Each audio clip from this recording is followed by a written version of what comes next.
Frères et sœurs, que la paix et la grâce de notre Seigneur et Sauveur Jésus-Christ soient avec vous. Ici AWH Redemption Ministries pour notre dévotion du dimanche 9 juin 2024. Toujours dans la mission de vous accompagner semaine après semaine, mois après mois, trimestre après trimestre, sur le chemin du royaume de Dieu. Car l'essentiel, frères et sœurs, est dans le royaume de Dieu. L'abondance est en Dieu, la sagesse est en Dieu, et l'espérance aussi est en notre Dieu. C'est pourquoi nous répétons à chaque instant, cherchons d'abord le royaume de Dieu et sa justice, et toutes les autres choses nous seront données en plus. Oui, frères et sœurs, nous devons prioriser le royaume de Dieu. C'est toute la mission de AWH Redemption Ministries se résume en cet engagement de pouvoir accompagner des frères, des sœurs et des frères sur le chemin du royaume de Dieu. Car nous sommes conscients, frères et sœurs, que le chemin du royaume, ce n'est pas un chemin, ce n'est pas un parcours sans détour. Des fois, nous avons tous besoin d'une aide, nous avons tous besoin d'une poussée, comme l'adage l'a si bien dit. Même les aigles ont besoin d'une poussée. Donc, pour ce deuxième dimanche du mois de juin, frères et sœurs, nous allons continuer avec notre série. Donc, vous savez, l'année 2024 est décrétée l'année de la bonté et de Dieu à AWH Redemption Ministries.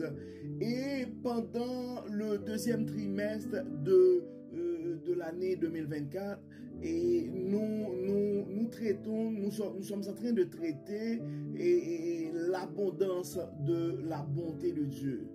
Et pour le mois de juin, le thème que nous allons traiter cette série-là, développer une série pour la proclamation de l'abondance de l'amour de Dieu. Donc pendant le mois de juin, nous allons proclamer l'abondance de la bonté de Dieu.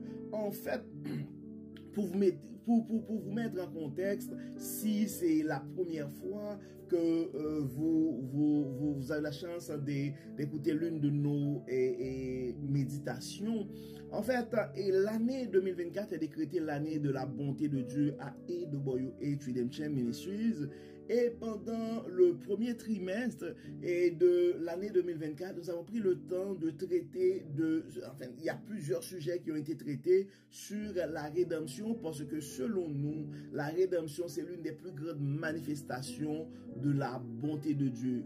Dieu se fait homme pour rétablir une connexion avec nous, pour donner une deuxième chance, et pour nous donner une deuxième chance, la possibilité d'avoir le pardon de nos péchés et devenir héritier du royaume de Dieu avec Jésus-Christ.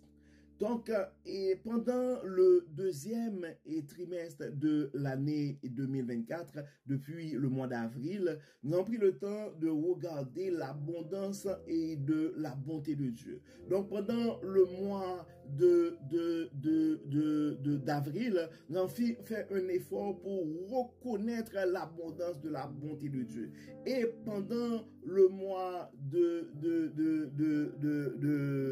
mai, c'était vivre l'abondance de la bonté de Dieu. Donc, nous reconnaissons, si notre croyance, notre foi, que la bonté de Dieu est abondante. Donc, maintenant, nous ne devons pas juste avoir une croyance, mais nous devons vivre cette foi. Donc, c'est pourquoi pendant le mois de mai, c'était vivre et l'abondance de la bonté de Dieu. Et pendant le mois de juin, nous ne pouvons pas garder toutes ces choses pour nous autres. Il faut proclamer l'abondance de la bonté de Dieu. C'est pourquoi, pendant le mois de juin, donc le message, donc, nous allons proclamer, sœurs et frères, l'abondance de la bonté de Dieu. Donc, la semaine dernière, nous avons mis la table, comme j'aime le dire, et pour ce sujet-là. Mais vous savez, aujourd'hui, comme on l'avait promis, pour ce deuxième dimanche du mois de juin, nous allons regarder, nous allons lancer dans notre vie ce qu'on appelle pendant cette semaine la saison des témoignages. Donc, tu dois déclarer ou décréter dans ta vie pendant cette semaine, et mon frère, tu dois déclarer dans ta vie pendant cette semaine, ma soeur, ce que nous appelons la saison des témoignages. Donc, c'est le temps pour nous autres de témoigner les bontés de Dieu. En fait, c'est quoi témoigner en tant que chrétien? Donc, dans un contexte chrétien, témoigner signifie partager notre expérience personnelle de la foi et de l'œuvre de Dieu dans nos vies. En fait, puisque nous sommes, et pendant le mois, nous allons proclamer la bonté de Dieu, donc c'est de partager son expérience personnelle, c'est de prendre le temps de raconter à soi-même les parcours que Dieu a fait avec toi, la manifestation de la bonté de Dieu dans ta vie. Mais pas seulement, tu ne vas pas juste raconter cette histoire toi-même, tu vas commencer par raconter cette histoire toi-même, ou du moins pendant les mois à venir, c'est ce qu'on faisait. Mais maintenant, c'est le temps de raconter ça aux autres. Il faut que les gens, des fois, quand on réussit, on a fait un bon coup, on achète une belle maison, on vient d'avoir un diplôme, on partage tout ça avec des amis. Il y a des histoires, on les raconte. Donc, on prend le temps de raconter certaines histoires, ça nous donne du plaisir. Donc, de partager ces expériences-là. Écoute, j'ai été en vacances dans le sud, j'ai fait ci, j'ai fait ça. Écoute, c'est un moment inoubliable. Mais je suis convaincu que dans ta vie personnelle, tu as des expériences pareilles avec Dieu. Je ne sais pas comment Dieu t'a guéri, mais il y a quelqu'un qui a besoin de savoir qu'est-ce que Dieu comment Dieu s'est manifesté dans ta maladie. Je ne sais pas comment tu as eu cet emploi que tu as présentement. Je ne sais pas comment tu arrives à compléter cette formation avec tout, comment le parcours était difficile, mais malheureusement, tu arrives à le faire. Malgré toutes les activités, malgré le travail, les enfants, la famille. Malgré beaucoup ont échoué, mais tu as réussi là où les autres ont échoué. Mais c'est par la grâce de Dieu. Donc nous devons prendre le temps de témoigner. C'est ça témoigner. C'est partager son expérience. C'est raconter des événements ou des moments où on a vraiment senti la main de Dieu dans ces activités. Dieu réalise, probablement Dieu a déjà réalisé dans ta vie des miracles, des miracles. Il y a des gens qui cherchent des miracles ce matin, qui ont besoin d'écouter ton témoignage pour les aider aussi dans leur parcours présentement. En fait, témoigner aussi, c'est comme une affirmation de sa foi en Dieu. C'est une croyance en ses promesses. Parce que quand on raconte, quand on raconte l'histoire, nous vivons aussi des émotions. Donc quand on témoigne, quand nous témoignons, nous vivons aussi des émotions et ça pourrait affermir nos foi. Donc c'est une façon aussi de déclarer. C'est comme une affirmation de faire connaître aux gens que nous croyons en Dieu. Donc, c'est un outil d'évangélisation aussi. Donc, ça pourrait non seulement, et ça pourrait édifier les autres aussi. Ça pourrait encourager les autres parce que nous avons tous besoin. Donc, la vie, le chemin du royaume, je vais tout juste de le dire, ce n'est pas un chemin sans détour. Donc, probablement, c'est ton témoignage de ce matin, de cette semaine, et qui va aider quelqu'un. à surmonter ou à survivre une situation assez difficile. En fait, témoigner aussi, c'est un acte de louange. Donc, témoigner, c'est une forme de reconnaissance, de louange à Dieu pour ses bienfaits.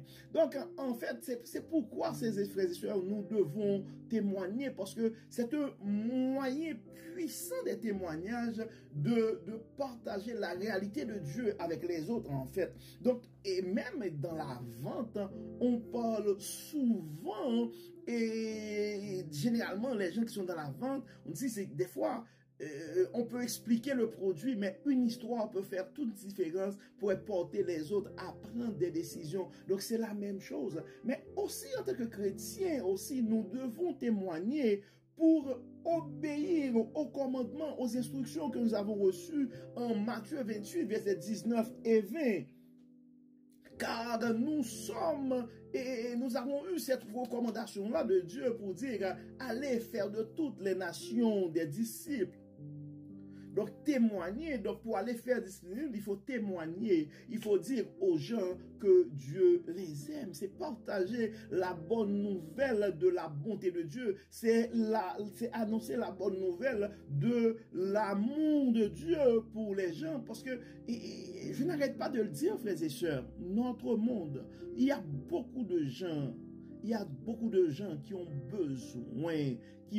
besoin de cet amour que Dieu donne, de cet amour inconditionnel.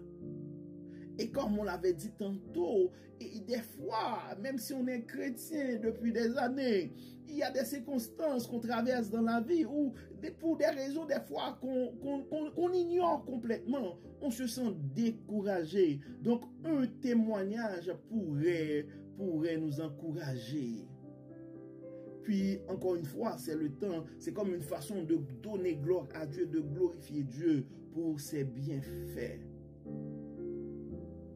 Donc, comme on l'a dit, et souvent, et en fait, témoigner aussi, et ça a un impact sur l'Église en général. Des fois, on parle de témoignage de l'Église.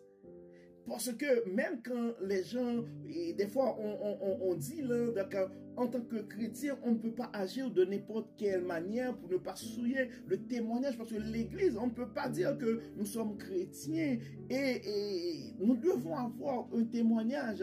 Et le témoignage, c'est par rapport à nos paroles. Des fois, il faut dire aux gens la bonté. Il faut dire aux gens que notre Dieu est bon. Mais des fois aussi, il faut donner la possibilité aux gens de voir la bonté de Dieu à travers nos vies, à travers nos actions, à travers nos comportements. Parce qu'il y a des gens qui nous regardent de loin, même si ces gens-là ne nous parlent pas. Ce sont des gens qui nous suivent, qui nous regardent de loin.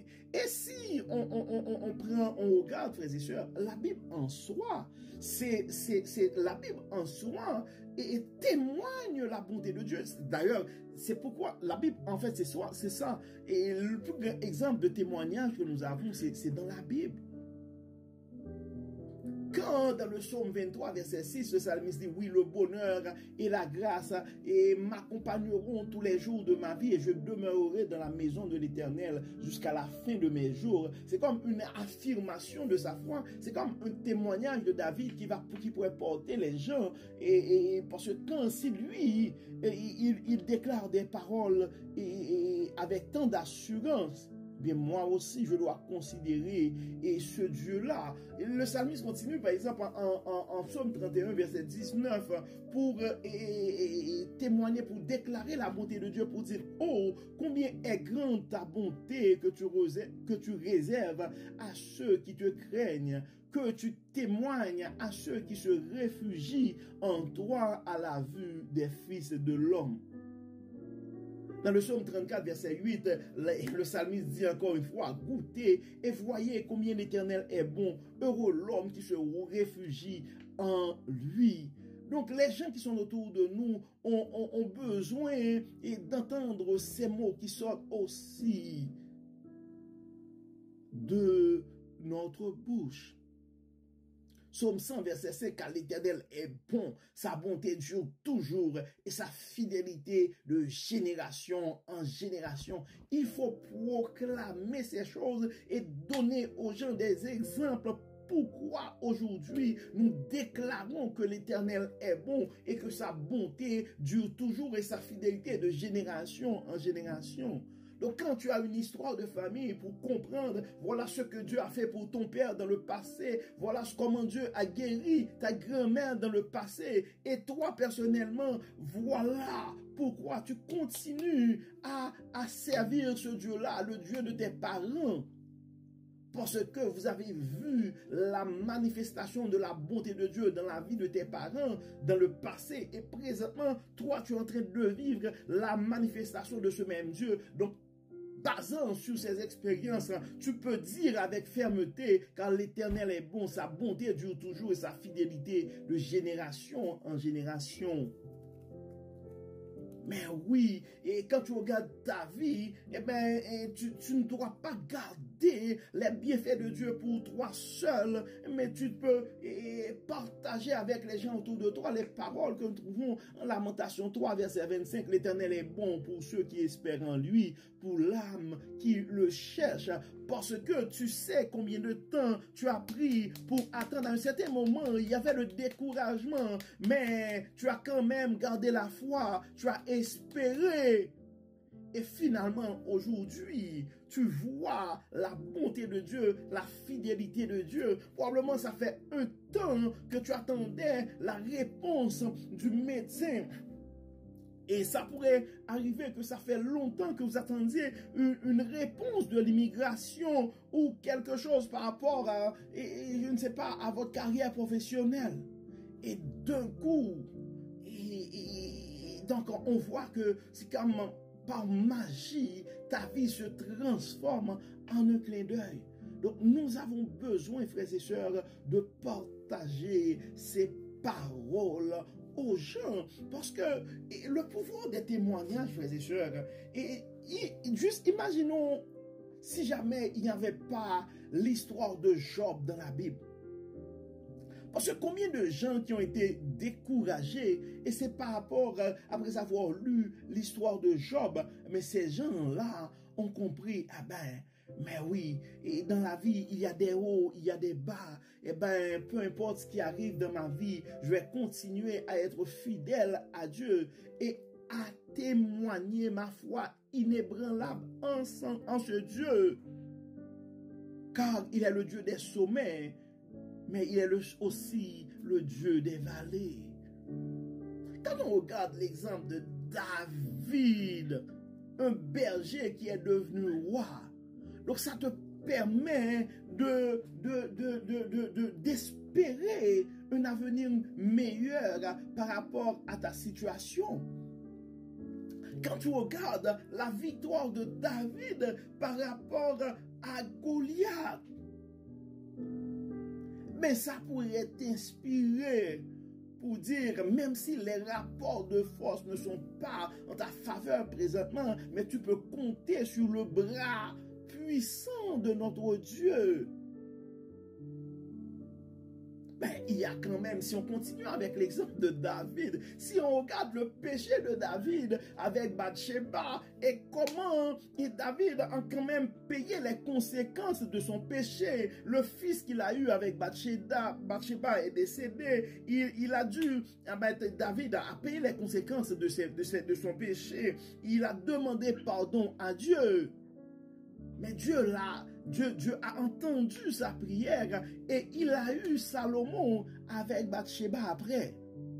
Donc notre Dieu, c'est un Dieu qui pardonne. Donc je ne sais pas c'est quoi la complexité de ta situation présentement. Je ne sais pas c'est quoi les conditions de vie. Mais cet exemple dans la vie de David, ce témoignage par rapport à la vie de David pourrait probablement aider quelqu'un qui se trouve dans une situation assez complexe à aller vers Dieu, demander pardon et reprendre le chemin du royaume de Dieu.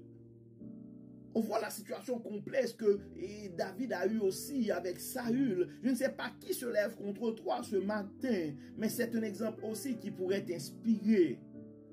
Donc, nos témoignages, parce que si on regarde l'histoire d'Esther dans la Bible, donc ça pourrait arriver que toi, ça pourrait t'inspirer et dire, ok, probablement, et le destin de ma famille, et ça va dépendre de mon courage et de ma foi ce matin. Daniel, dans la fosse au lion, c'est des choses qui pourraient, et bien, quand on est en train de braver les grands dangers, mais d'espérer sur la main puissante, sur le bras protecteur de notre Dieu. Donc ça prend un témoignage. Si on prend les femmes, le témoignage des femmes qui ont déclaré par rapport à la résurrection de Jésus, les gens qui ont été guéris. Donc ces gens-là devraient aller dire, la femme samaritaine, à un certain moment, ils devraient aller pour dire aux gens ces expériences avec le Christ.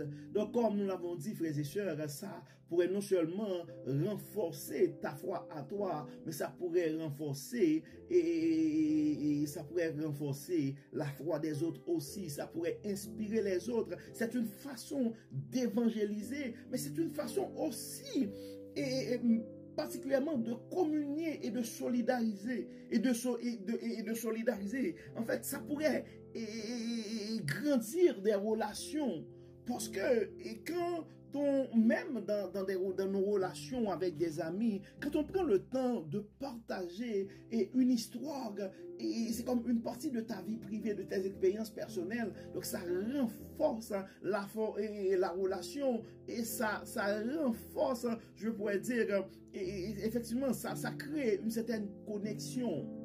Donc probablement, il y a un frère, il y a une sœur qui a besoin de ton témoignage pour grandir, pour rendre plus fort ta relation avec cette personne.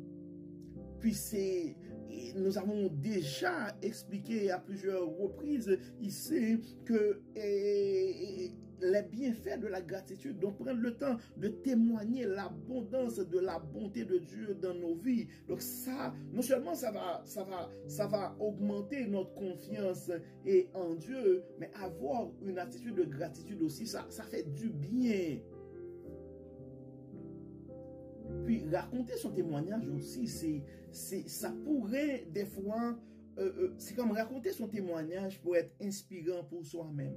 Des fois, on n'a même pas besoin du témoignage des autres, mais on a besoin d'une partie de son témoignage parce que des fois, on oublie des choses.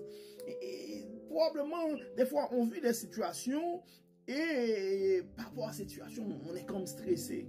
Mais quand on se rappelle la manière que Dieu nous a aidés dans le passé, donc on sort un de nos témoignages pour dire, écoute, Dieu l'a fait pour moi dans le passé. Pourquoi ce Dieu n'est pas en mesure de le faire aujourd'hui, encore une fois? Donc, frères et sœurs, déclarons ce matin et ce deuxième dimanche du mois de janvier, une saison de témoignages et dans nos vies et pour cette semaine. Prenons le temps de raconter à notre manière, de partager notre expérience à Dieu. Prenons le temps de réfléchir comment Dieu a de faire l'inventaire et des bienfaits de Dieu dans nos vies. Et prenons le temps de partager. En fait, nous n'allons pas donner comme une recommandation, mais ça pourrait être, il y a des gens qui sont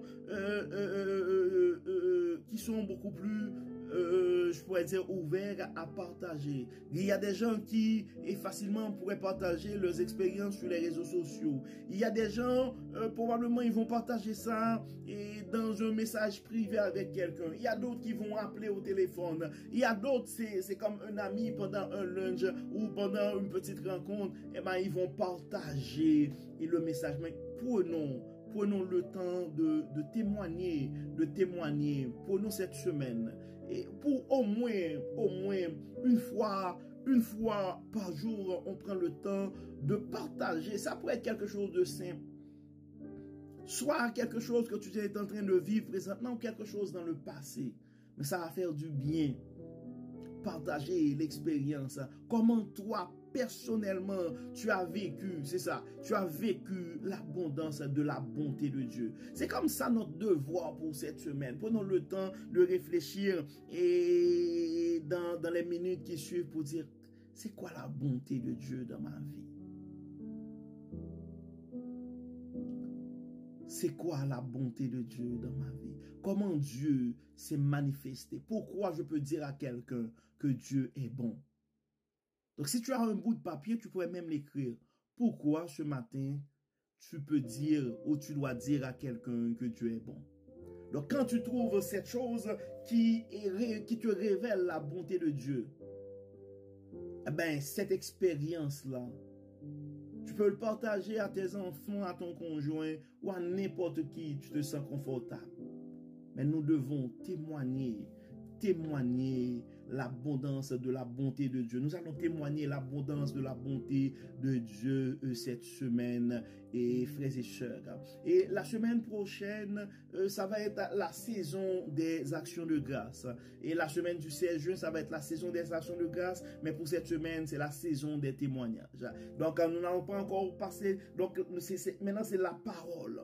Nous allons témoigner. Et là, ça va être la saison des témoignages pour cette semaine. Nous allons, parce que c'est ça va être notre façon à nous de proclamer l'abondance de la bonté de Dieu. Donc, on peut proclamer l'abondance de la bonté de Dieu à travers des paroles, mais nous pouvons témoigner aussi l'abondance de la bonté de Dieu avec des actions de grâce. Donc, nous allons voir la semaine prochaine des actions de grâce. Et en attendant, nous pour mettre un fin à notre méditation de ce matin, nous allons prier Dieu. Nous allons demander à Dieu, nous allons dire merci à Dieu pour son amour, pour sa grâce, pour ses bienfaits envers nous, et nous allons demander à Dieu aussi de nous inspirer, de nous donner le courage nécessaire, parce que beaucoup d'entre nous sont timides, et pour pouvoir affronter nos peurs et proclamer l'abondance de sa bonté à travers des témoignages cette semaine. Prions le Seigneur. Dieu Tout-Puissant, Dieu de bonté, Dieu de miséricorde, merci Seigneur pour ton amour, merci pour ta grâce, merci Seigneur de la manière que tu nous révèles ta parole, que tu nous révèles ta bonté.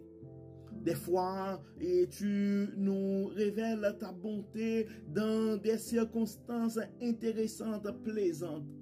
Mais des fois aussi, c'est à travers des événements déplaisants. Mais une chose est certaine, nous avons la garantie que tu es un Dieu fidèle, tu es un Dieu bon. Peu importe les circonstances et les saisons de notre vie, nous réalisons que nous devons nous confier et nous fier à toi, Dieu Tout-Puissant. Merci Seigneur pour tout ce que tu as fait pour nous. Merci Seigneur pour ta parole. Merci Seigneur pour le pardon de nos péchés. Et merci Seigneur pour tout ce que tu as réalisé dans nos vies, dans la vie de nos enfants, dans la vie de nos proches. Et merci Seigneur pour la vie en soi. Merci pour le pardon de nos péchés. Merci Seigneur pour ce que tu es en train de réaliser à travers ce ministère. Dieu clément, Dieu de bonté, nous remettons entre tes mains et ce matin, et des frères et sœurs qui ont le désir de témoigner ta bonté, les bienfaits que tu as réalisés dans leur vie aux autres, mais ils sont timides et ils ont peur. Nous te demandons, nous, ce matin, Dieu Tout-Puissant, de les aider à surmonter cette peur et d'aller partager aux autres que ta bonté est infinie, que tu es un Dieu bon, que tu es un Dieu d'amour. Les gens ont besoin de savoir, de recevoir ce message. Donc donne à nos frères et sœurs qui sont timides ce matin, inspire les Seigneurs sur une manière, sur une façon qui vont pouvoir et partager aux autres leurs expériences avec toi. Dieu clément, nous remettons entre tes mains et des frères et sœurs qui sont malades. Tu les connais par leur nom, tu connais la situation, mais donne à ces frères et sœurs, Dieu tout clément, un témoignage à travers cette maladie. Nous avons d'autres frères et sœurs qui ont des projets de vie. Des autres, ce sont des projets d'études. Certains, ce sont des projets d'études. D'autres, ce sont des projets de mariage. D'autres, ils cherchent à avoir un enfant. D'autres, c'est la retraite qui approche. Ils sont en train de tout planifier. Dieu clément, Dieu de bonté, Dieu de miséricorde, nous te demandons de faire briller ta bonté, ta gloire, ta fidélité à travers ces circonstances et donne le pouvoir, donne le courage à ces frères et sœurs de pouvoir témoigner ta gloire, pour ta gloire et pour faire connaître au monde que tu es le Dieu bon, que ta bonté est infinie. Dieu clément, Dieu tout-puissant, enlève en nous tout ce qui n'est pas de toi. Pardonne, Seigneur, guéris, Seigneur, libère, Seigneur, que tout soit fait dans nos vies pour la gloire de ton nom. Au nom de Jésus, nous prions. Amen. Amen. Frères et sœurs, nous arrivons au terme de notre méditation pour ce dimanche 9 juin 2024. Donc, nous avons vu ce matin, donc, nous avons déclaré ce matin la saison des témoignages dans nos vies pour cette semaine. Donc, nous allons demander à Dieu que Dieu puisse nous aider à témoigner, non seulement à passer une bonne semaine, mais à témoigner sa bonté, sa fidélité dans nos vies. Si vous n'avez pas encore fait, et en fait, je vous invite à partager à un frère ou à une sœur et à partager dans des groupes ce message, car on ne sait jamais ce que la parole de Dieu peut faire dans la vie de l'un de ses enfants. D'ici là, et frères et sœurs, nous vous souhaitons un excellent dimanche sous le regard du Dieu Tout-Puissant, une bonne semaine sous sa protection. Et maintenant, recevons la bénédiction. Que le Seigneur nous bénisse, que le Seigneur nous protège, que le Seigneur nous accorde sa grâce et nous donne un témoignage vivant à travers les circonstances que nous vivons présentement. Au nom de Jésus. Amen. Amen. Encore une fois, bon dimanche, frères et sœurs, et à demain pour notre dévotion matinale de tous les jours. Bye bye. Bye bye.